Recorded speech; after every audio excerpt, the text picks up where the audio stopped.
The United States is said to be planning a military aid package for India to reduce its reliance on Russian weapons. It could be worth up to $500 million. Now, that would make India one of the largest recipients of such aid, behind Israel and Egypt. It's unclear when the deal will be announced or what weapons will be included, but a senior US official says that this is part of a much larger initiative to court India as a long-term security partner. The Indian Prime Minister is also due in South Korea during the US president's visit to the country. Washington faces the challenge of how to provide India with major assets such as fighter jets, naval ships and tanks. This against the backdrop of Russia's invasion of Ukraine, which New Delhi has been reluctant to condemn. India is the world's largest buyer of Russian weapons. It's spent $25 billion buying Russian military hardware over the past decade. Now, that's around 6 times more than its military purchases from the United States. For more, Ishan Garg joins us live from New Delhi. Ishan, this US military aid package that's under consideration, how far could it cut India's dependence on Russian weapons? Well, that's the key question, because $500 million when it comes to purchasing arms and armaments is not really a huge number, because one fighter jet that India, for example, recently purchased from France goes for more than $1.5 billion. So this $500 million aid is really going to be a symbolic one that is going to tell India that US wants to be a long-term defense partner.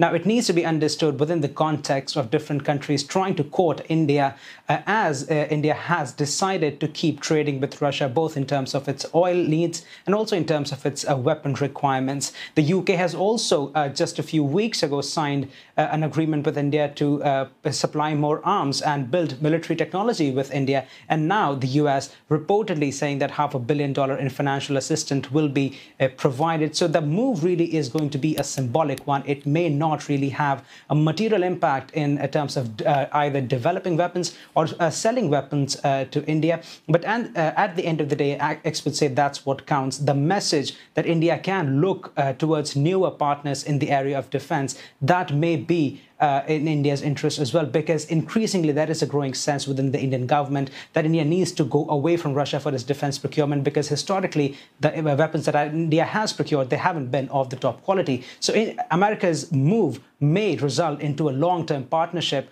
and it's one that will be beneficial both for India and for the West. And Ishan, as symbolic as it might be right now, Russia will be looking at this development with interest.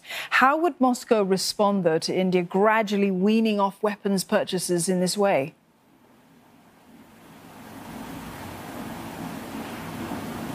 But it still remains to be seen, because at the end of the day, Russia is still India's biggest arms supplier.